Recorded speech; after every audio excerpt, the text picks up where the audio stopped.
Hi, thanks for taking questions.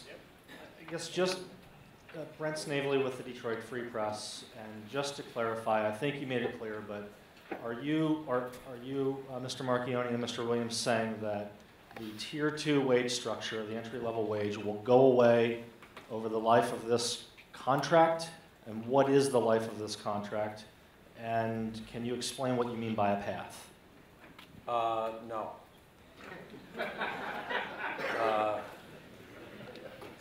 What's that old saying? Love you, man, but I just not going to talk about the details of the negotiations or what's in the contract until our leadership has the opportunity to review it first, because the first time you start going down this path, then that's how it gets distorted.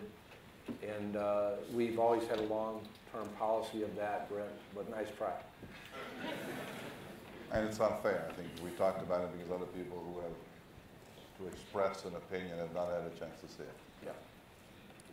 Mike Weiland with the Detroit News. When it came down to the end, how much were you two involved with the negotiations compared to Mr. Jewell and Glenn? And also, what was the main issue that was holding up the conversations as the deadline is looming? At what time to hold the press conference?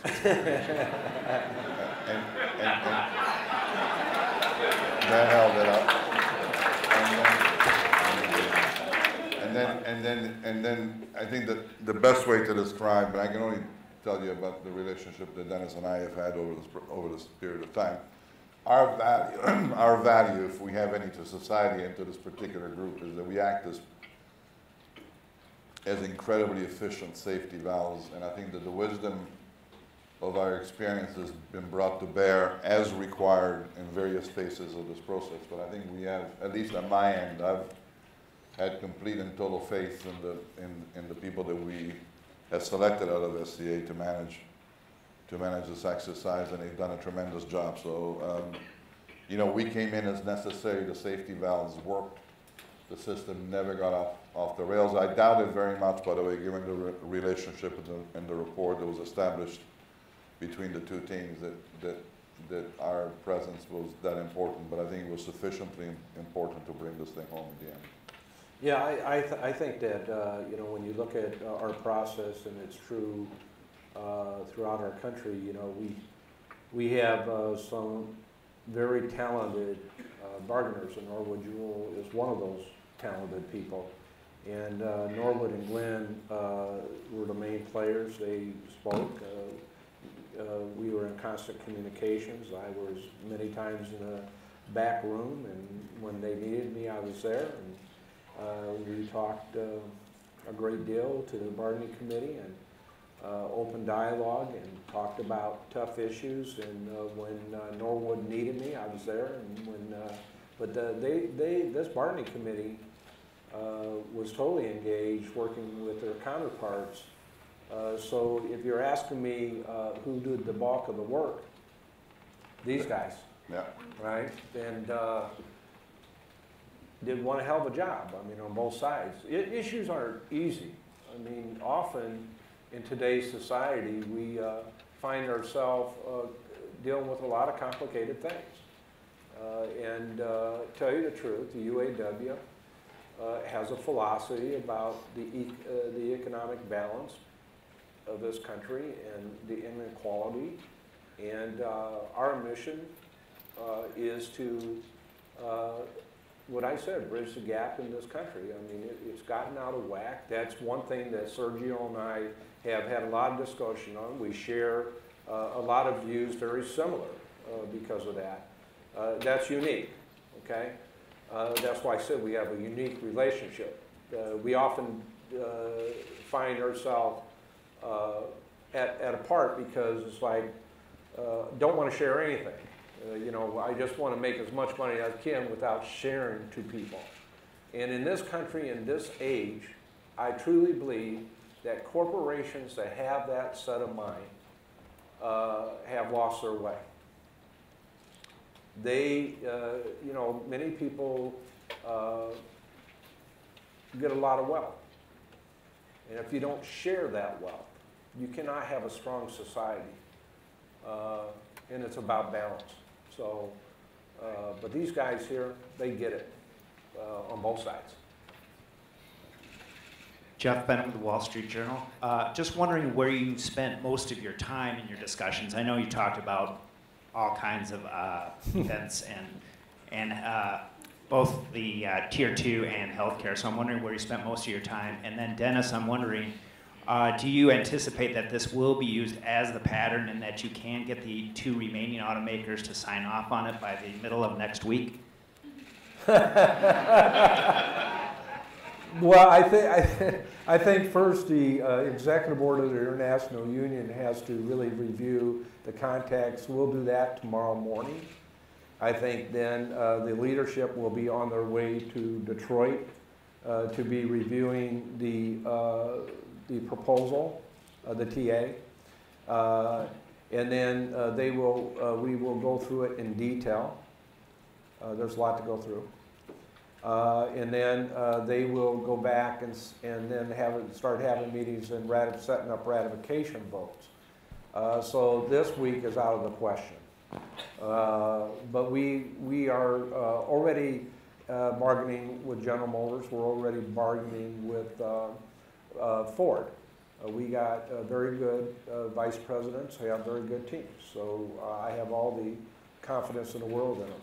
And I'll be over there after I get about 10 hours sleep and a shower and hopefully a haircut.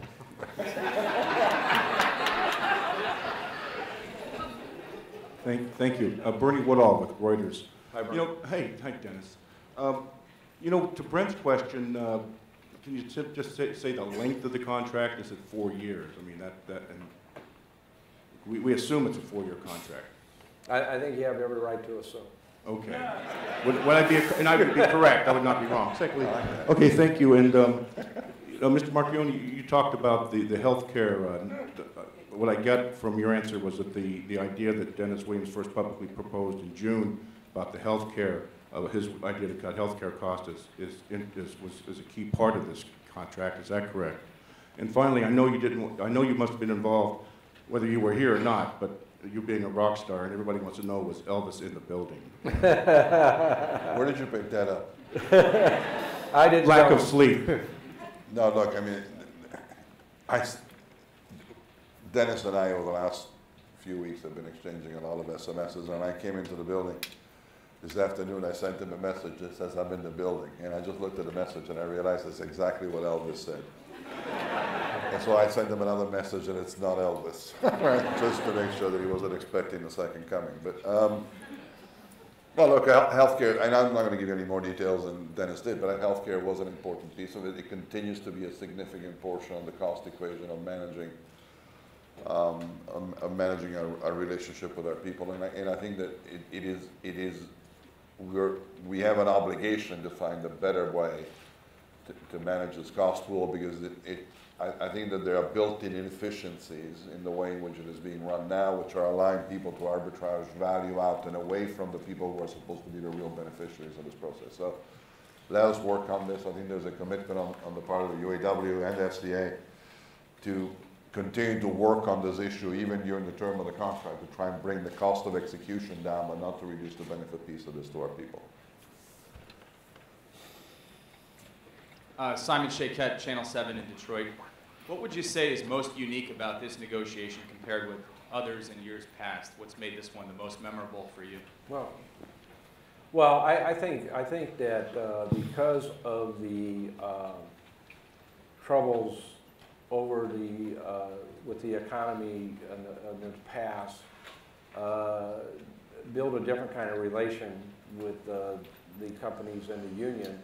The uniqueness is that we learn, at least in my view, that you don't ever quit talking, regardless if it's a contract period that you're negotiating or you're doing business on a daily basis. So I think what has happened is that the officers of the internationals, the directors of the internationals, and the staff are engaged with their counterparts all the time. and they discuss issues all the time. So when you get to this process, we've learned in many ways, and there's points where you get angry, and there's points that you say things that you may not wish you have said, but both sides can go ahead and cool off a little bit, come back and talk again. And you don't have to wait for days on end. You don't have to go ahead and be adversarial. You just be honest and straightforward and deal with the problem. And I think that's what's uniquely different than trying to play cat and mouse, or who can get advantage of somebody else. It's about, and I think that's what we've learned. I think that's what's unique.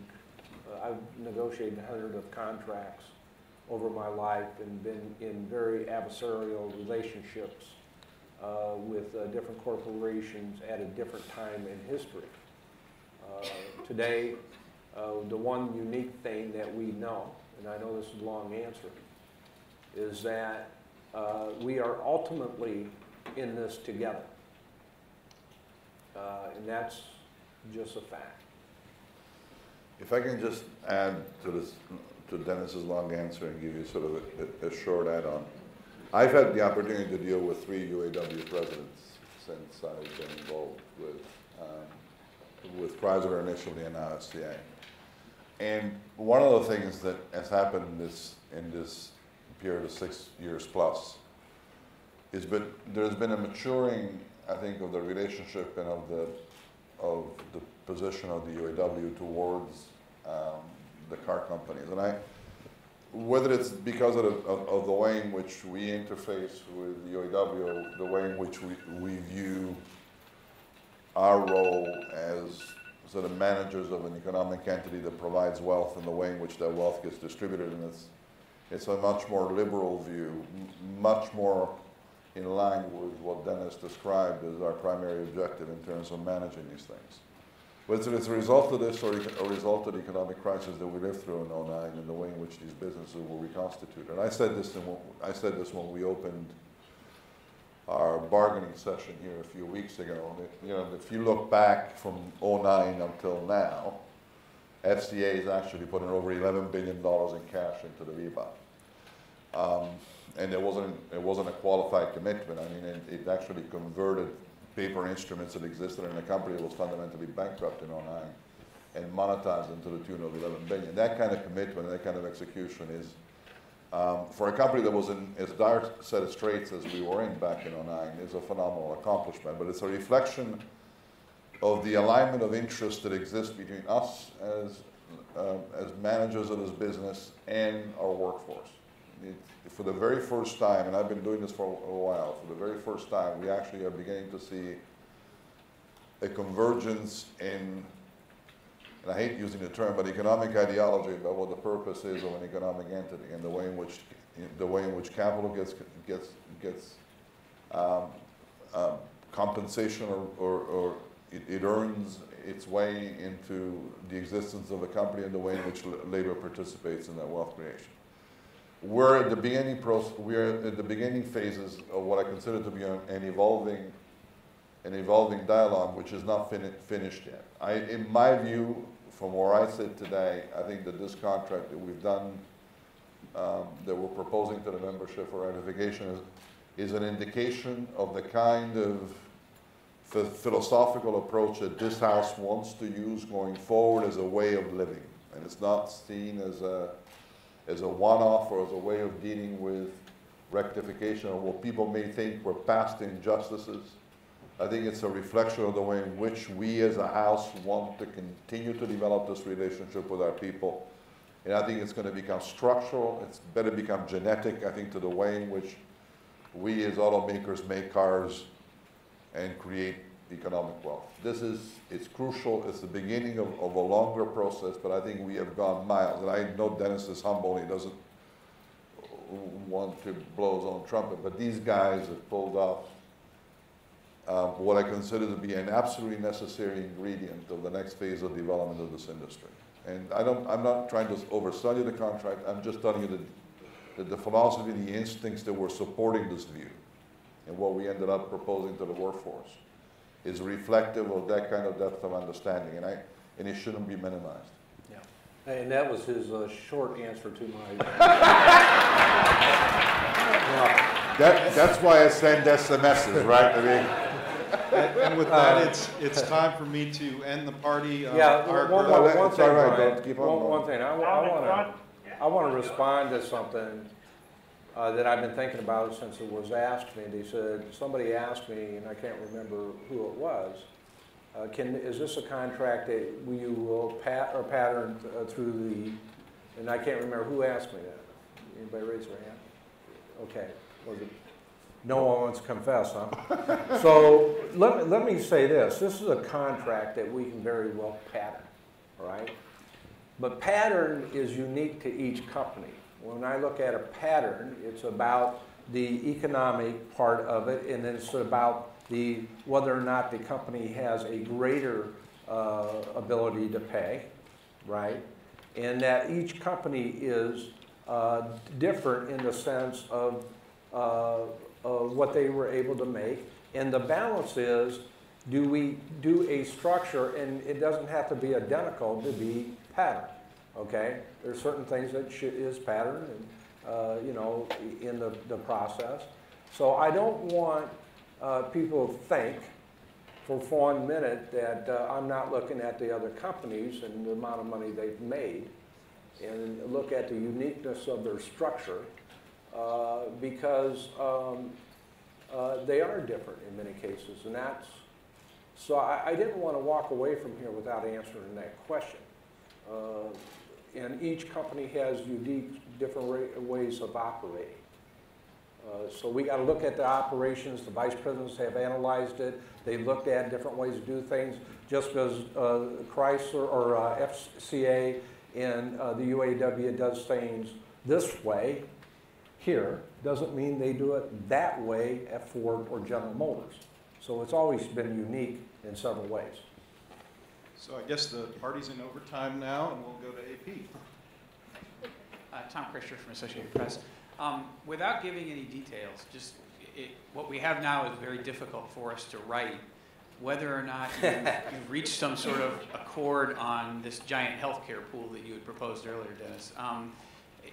Can we say at least that you've reached an agreement to put the active employees in with the VIVA and collectively bid healthcare? No, the active employees will not go in the VIVA. The VIVA is a... No, I'm okay. Everybody goes in the pool, not the in the VIVA is for retirees, okay? Right. The co-op is for actives, okay? And the one thing that I can say about all three companies, they are all very interested in the concept and the idea about the co-op. And they all have uniquely talented people on their side, and we have uniquely talented people on our side in each company. We will bring certain elements of that together, regardless if it was in a contract or not. You know, it is ultimately the right thing to do, to redesign and use purchasing power as well as other means there. Sergio, you know, grabbed at it right away. He understood it. The same way with General Motors, same way with Ford. So I don't see that as an issue, regardless if it's in the contract or not. That way I can keep you guessing. And guys, I am going to end this because I'm very tired. Ended after this question, though, right? Yeah. Okay. I know you said you weren't going to give too much detail, but you... I'm not giving you any detail. Well, you gave us a little bit. You said that there's not going to, Sergio more specifically, that there's going to be the elimination of tiers over time. Since instead of leaving that hanging out for the next week or two, could you give a little bit more specificity around what you mean? Just to be clear, what I said is it deals with that issue. Yeah, what's unique about our organization in the respect from Sergio and the company about our structure?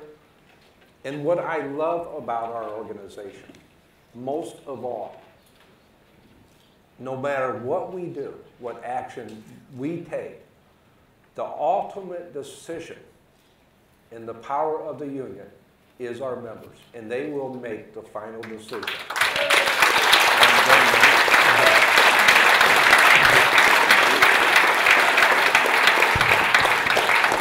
Good.